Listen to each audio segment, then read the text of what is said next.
everyone. Welcome to the Self-Awareness Journey podcast. I'm Melissa Albers. And I'm JJ Parker. This podcast is for seekers, seekers of happiness and joy, seekers of a centered approach to success in life, seekers of their true, authentic selves. Get ready for some real talk on everything from anxiety, emotions, and habits to love, compassion, and forgiveness. We know you'll be challenged and enlightened by this conversation. We're so glad you're here. Let's dive in. So JJ, you know what I asked for this week? What? A tiny house. And I was Mitch shot for a down. tiny house? I was shot down. Yes, I love the whole idea of these tiny houses. I think they are I just love them. I want one so much. So that'd be like a huge contrast Yes. from your current life Yes, where right. you live like out in the country Yeah. in a Yeah. nice big house. In a big space. Yeah. But I have been watching, there's all these shows cropping up about tiny houses, and it's like a thing right now, right? Oh, it's awesome. I do. It's so great. Okay, so I remember it was like 2 Christmases ago when it kind of started, and I don't know, I can't remember if it was the HGTV or something like that, but my daughter and I just flopped on the couch New Year's Day and we started watching episode after episode after episode. And it was like, oh my gosh, I want one of these. I want this so much. And we watched it so much. And I don't watch TV. This is a funny part. I don't watch television, but we watched so many episodes in a row that all of a sudden this pop-up screen appeared on the television that said, "Are you still watching?" Are you? Yeah. Are you still lost in your tiny house fantasy? So I will tell you, ever since then, so it's been a long time, I am obsessed with this idea of small houses and tiny houses and minimizing. And it's just like the coolest thing ever. Well, it's an interesting thought exercise, I think. It is. And I share this with you a little bit. Like I sometimes have this fantasy of just like getting rid of all my stuff and getting like a camper van and then just living in parks. Yes, I know. But you know what? That is an entire lifestyle movement that is occurring in this moment. Yeah.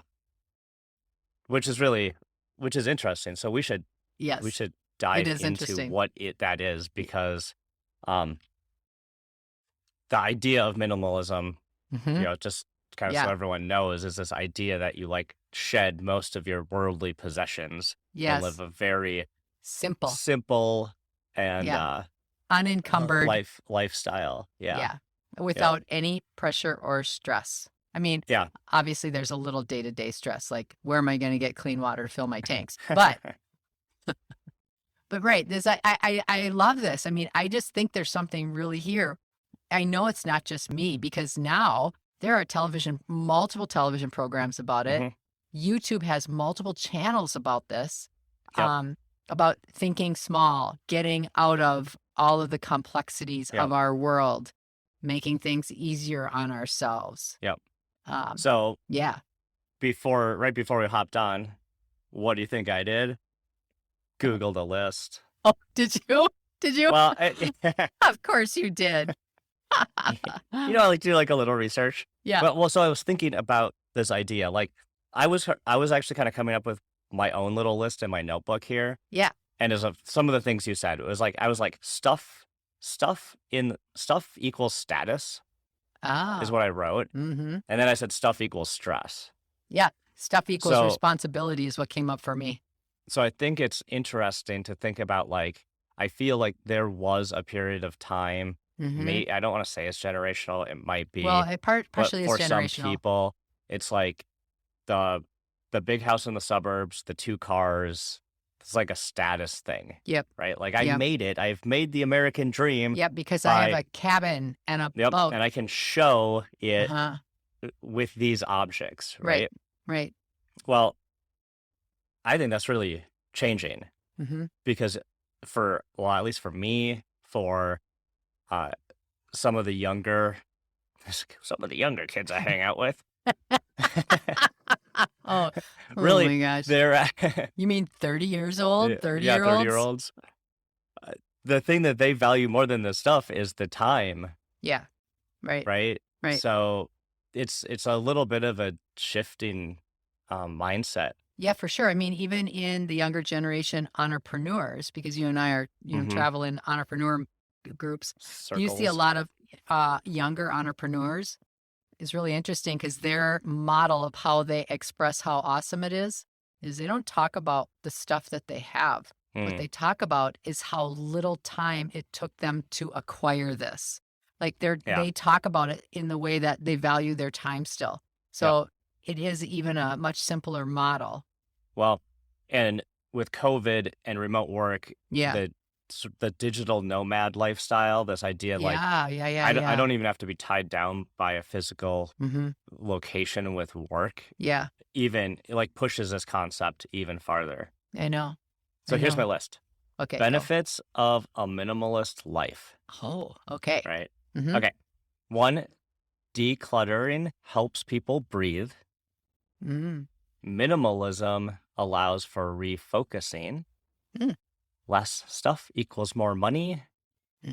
You have more time, and you have more energy. Okay. So who would not want to be able to breathe, be focused, have more money, have more time, and have more energy? That seems about like the top 5 things I want. If we just shifted into the infomercial, maybe we should stop doing podcasts and we should move right into this infomercial. Like I could change my voice and everything. If this lifestyle is for you, call this 800 number. Melissa's Tiny House. Oh my gosh, I love it. Well, you and I are always bantering about side hustles to start and side businesses to start. And, remember how we were even joking like a long time, not that long ago, I guess, but like, oh, I know, let's get a bunch of tiny houses and stick them together and make like an association. Like, I called it a tiny house hermitage. Yes, where like artists and entrepreneurs can go hang out. Yeah, exactly. I love it. Yeah. But I feel like there's for me personally, like I love the idea of not feeling burdened by obligation and responsibility. And I think that having a tiny house, like, I mean, I'm kind of making jokes about it, but I'm kind of not. Like, I really do like this idea because it feels like if you just feel into, all right, I have a house and a car payment and I have all of these responsibilities and pay for gas and electric and internet and all of these things. It's we can all say we like that, and it is one side of us says that that's a status thing that makes us feel like we're part of society. That's quote what everybody does, On the other hand, if you feel your way into what if you didn't have to have all of that? What would you do with that extra space? Well, like mental, emotional space. What would you do? Like, right? I think that's an interesting thing to think about. Yeah.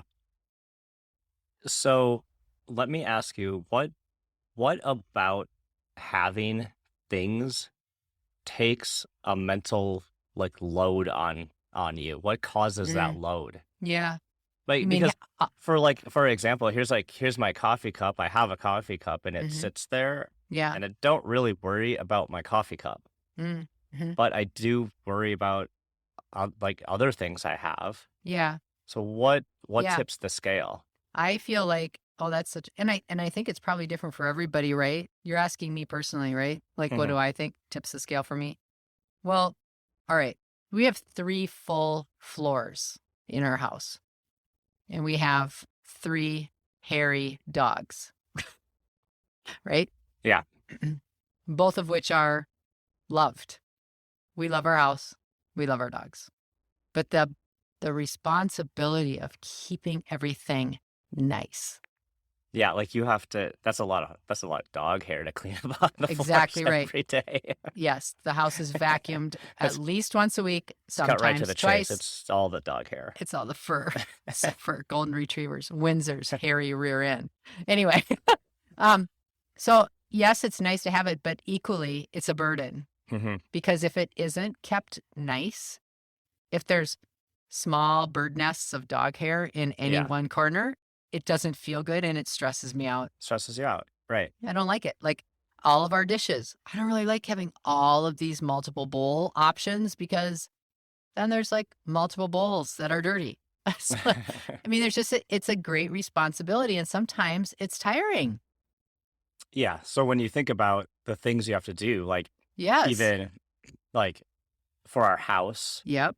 I have to think about like, wow, do I need to change the furnace filter? Do Yeah, I need to exactly. like clean out this or that? Or is like did the water break? There's just maintenance and things happen. Right. And the idea that you can not have to worry about any of those things Yeah. is pretty intriguing. Well, and I think, we always have talked about, or I always feel like there's been a stigma about minimizing things, a stigma like, oh, you're going to go live in your van. Like, it's like, oh, you're such a hippie. I mean, Mm. I think there's been a black and white thought about people that the haves and the have nots. Mm-hmm. It's like, if you have not, it's because you don't have the means to have. Like, that's the assumption I think people Mm. make. If you live small, it's because you can't afford to live big. Or your values aren't in the right spot. I think there's been a lot of judgment. Honestly, I do. I really think things are Yeah, that's that old changing. status thing Yeah. that Yeah. I And think is gonna flip. because I think that when you really think into it and feel into it, each person that's listening, if you feel into this idea that what if you were not burdened with your responsibilities? How would you feel? Yeah. Right? I think that's kind of an amazing idea. So along along with what you're saying, Mm-hmm. have you heard of this FIRE movement, FIRE, No. of people? Mm-mm. So they call it FIRE. And it stands for Financial Independence Retire Early. Oh. So this is like a whole movement. It's really big on like Reddit Ha. of people talking about how when they're young, they they live really slim down lives, save every single penny, Mm-hmm. really frugal. Hmm. And then when they're like 35, they can straight up retire. Hmm. So it's this mentality that you actually change even almost like the timing Yeah. of your life, Yeah. That's really which is really interesting. interesting. Yeah. So is it, so it's a movement, and you said you found it on the internet. Sorry. Where all good things come from. I just hear people talk about it. People talk about it. Yeah. Uh, like people talk about like how they they like work the fire Right. lifestyle. Sometimes they'll call it fat fire if you can like retire with there's some like metric around it. Yeah. But in any case, the thing that I think is interesting about that is the goal is almost like minimalism from like a financial perspective. Like I also just like the stuff burdens Yeah. my thinking patterns.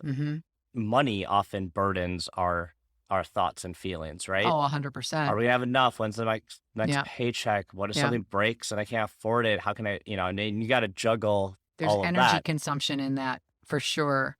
And if you can set like a budget and a lifestyle that works for you and get to a spot where you don't have to worry about money, well, that's like another kind of form of minimalism, right? You are Right. removing a big pressure. Right. There's so much going on in the financial world right now that's causing a lot of anxiety and pressure. We should almost have someone come on as a guest and talk about some of that stuff, because I think that's a topic in and of itself. The financial burdens and the responsibilities of how much you have and what you're supposed to do with it. And is it enough? Is it not? It causes an emotional, it leaks energy. It helps you leak energy without you knowing about it, because I think it constantly runs in the background. If you have enough, and if you have enough, are you doing what you're supposed to with it? You know what I mean? It's just the more stuff that we require. And this isn't me. I mean, we live in the world that we live in, right? And we're successful in the world that we live in. So this isn't about having judgment about it, but it is having an awareness about the still small voice within that moves us in the direction of what really matters, right? And I think for me, as I've gotten a little older, as I always talk about, like I'm 112 now, but I just feel like that little small voice that says, you know what? Yes, you can have all this stuff and you can have more, and you know how to make all of that work. But what about if you didn't do any of that? What if you had other ways of being? How does that feel? And just being curious. Yeah. being curious about it. Well, I feel like a lot of times that as life goes on, right? Mm-hmm. As maybe we get married or have kids and Mm-hmm. get a house or get like a vacation property and get a Mm-hmm. car and like all this, it's kind of like a slow buildup Yeah.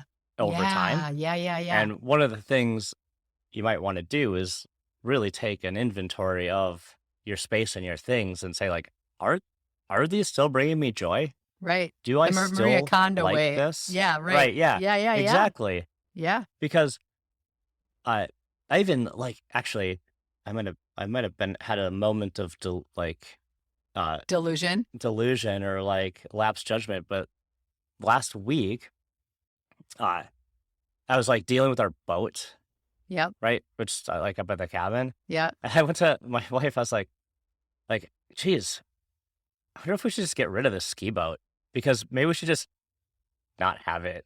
And she's like, because like ski is like my very favorite I thing to know. do. We're Yeah. out on the water all the time. And she's like, what are you talking about? Like, have you gone crazy? I was like, why did I say that? And it is a little bit of like, there's a mental load about, Mm-hmm.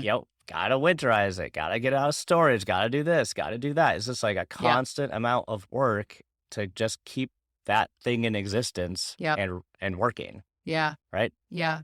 Yeah. I And think it's not hard. None of that stuff is hard. no, but But it's tiring like you're saying, sometimes. like the tiny additions of all Mm-hmm. of these things Yeah. Add might up. tip you over the edge. Yeah. Well, and I think too, like in your situation, you have kids that are right at that age where they're no longer, you can't control them and move as a herd because now they're in high school.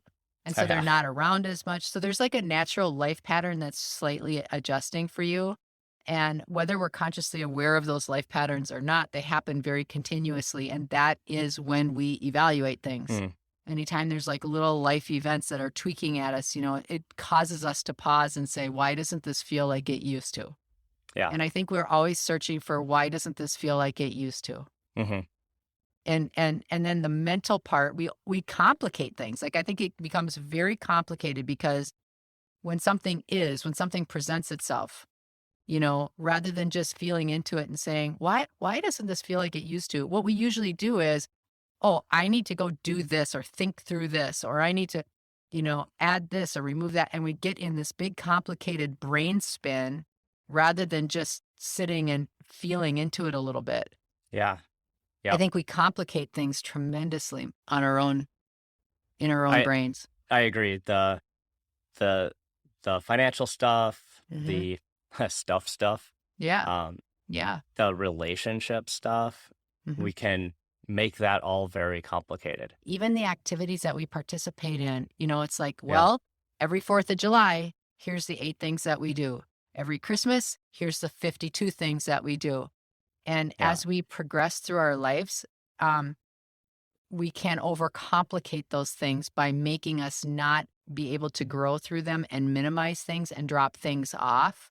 We can overly complicate things, add guilt and shame to it if we Hmm. don't maintain what we always have, even though it doesn't feel good anymore. Yeah. Again, it's that same thing. It's the collection of experience, collection of activity, a collection of stuff. And then our mentality about allowance. Mm. Here's an introverted question for you. Here's a question from the introverted guy in the room. Yeah. Um, can can we minimalism our relationships? Oh. Like maybe we have too many Hmm. and we just want to slim that down, declutter. Declutter. You know what? I Yes. joke a little bit, Yeah, but but you're that is a not. serious observation for Mhm. me, at least. Yeah. Sometimes there's just kind of friend relationships Mhm. that Yeah. don't fit in my Mhm. current Anymore. season of life, Yep. and Mhm. like thinking I should maintain those is a load, is an emotional load. Yeah. I don't think that's an Letting introverted. go that like, hey, you know what? It's not the season for this. It's okay, and kind of clean that out Yeah. is a form of this Yeah. sort of living a more minimal lifestyle. Like what relationships are serving you best, Right. are best for other people in the world that you want to support, Totally. I and the don't rest I can don't think it's go. an introverted versus an extroverted conversation. I think that's for everyone. I think that's such a good It's so funny because I've talked with my kids as they were transitioning from high school to college and now Hmm. out of college, everything changes. There's certain life changes that happen situationally, and the friends are one of them because I think when you're younger, a sign of being successful, air quotes, is the number of friends that you have or the number of relationships that you participate with, whether you consider them friends or not. The stuff you're doing on the weekends. Are you with a group of people? Are you doing this? Are you doing that? Showing up. Are you with all, whatever. I think as you mature, it is a natural thing to start slimming down and having more substance and more quality versus quantity. Hmm. And I think that what you're talking about is, in these life shifts, when we have children, when we get married, when we get divorced, when our kids move out, all of these big life changes that happen for people every day, it's a natural time for us to evaluate and Yeah. slim down and come back to the basic core things that really make us feel good, or the basic core people that really make us feel good.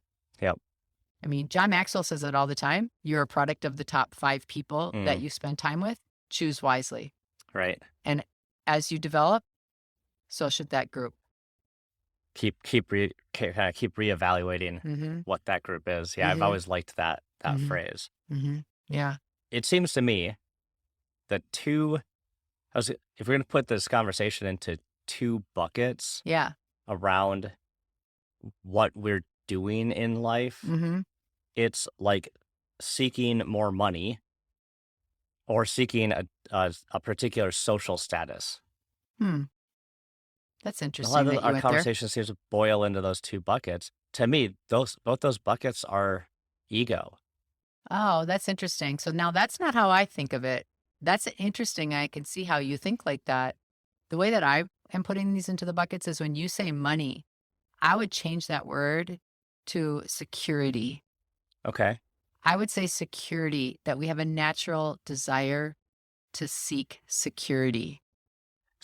Yeah. And I think today, now this is the part where it can be ego. Today, money represents security in so many conversations. Hmm. The cost of gas, the cost of food, living where you live. So to me, it might be that our current society and the way we position things Yeah. makes us delusional about what is actually security. Yeah. That I will go. Yes, for sure. I'm in alignment with that. Now we're getting somewhere. No, but I like your perspective. I think it's really interesting. I hadn't thought about it like that, but you're right. I think that we do allow ourselves to be swept up in the echo chambers of what Yeah. should. This is what it should look like. All that business. Right. Yeah, like we talked about the other week. Yeah. Sometimes I really like buying stuff. Yeah, me too. I just Like bought 2 something. computers this week. Not one, There but you 2. go. Dumb. Probably felt amazing. So it is an interesting juxtaposition when sometimes we want to kind of fight against the stuff and the complexity and we kind of yearn for a simpler life. Yeah. Yet sometimes we like buying stuff. Yeah, right? I know. Like it feels good. It's kind of a little bit of an conundrum. Yeah. What was the second thing that you said? You said money. Social. Oh, and social. Right. There's these social expectations, and that's kind of the relationship stuff. Yeah. Yeah. How you're kind of like plugged into the tribe. And by the way, I 100% agree with you. That is a thing, and that is 100% ego. Mm-hmm. I believe that myself as well, because it's all about worrying about what other people think versus how you feel, experiencing, wanting to be validated by others, groups, your peers, society, what have you, versus validating yourself. So yeah, I'm in alignment with that piece too. So this idea of seeking a simpler life, I think is really cool. I think it really requires a lot of self-reflection. Like what is important to you? Right. what is the perception of, what do you think? Like, what's your self-perception? Uh, versus what you think other people's perception of you is, and either reconciling that or consciously breaking it or transit. It's not as easy as it seems on the television shows to just say, hey, I'm going to be a minimalist now, shed all my stuff, and here we go. Yeah, and look at this cool way I can fold my t-shirt. Yeah. Yeah. You know, can I just like plus one what you just said before you go to a different piece? I love what you just said. And the way I phrase it and the way I think about it and feel into it is the centered self that we always talk about. That I'm going to say that's our inner being. And our inner being always knows where we're going. Our inner being always knows who we really are. And when we feel at odds with the world, it is because what we are pushing out is not in alignment with what our inner being knows. So the sideways part is us with us, not us with others, but we attach it to others instead of coming to that root piece. Instead of saying, this is my inner being and me having a disagreement, we say, I'm not getting validated by society. I'm not getting validated by all of these things. And I'm going to continue to push against that until I do. Yeah. So it's a completely different focus. One last idea for you. Yeah. Your tiny house that you're going to build. Yeah. You could put like big doors on either side of it. And then you could just open both doors and the wind could just come through and blow all the dog hair out the other end. Like a wind tunnel. And my only other consideration is I own like 60 pairs of shoes. We'll put it on a thing like a lazy Susan kind of thing and spin it around so we can weather vane it into the wind. Oh, see, okay, I really like that. I like that. I like where you're going with that. I'm going to get the plans over to you right away. We could start looking at it. Did you enjoy this episode? Please go to your favorite podcast platform to subscribe, rate, and leave a review so others can discover it as well. Growing self-awareness is a lifelong journey, and there's always further to go. And it's better when we're all in it together. Please think of someone you know who could benefit from hearing today's conversation and share this episode with them. We can't thank you enough for listening. Until next time, happy exploring, seekers.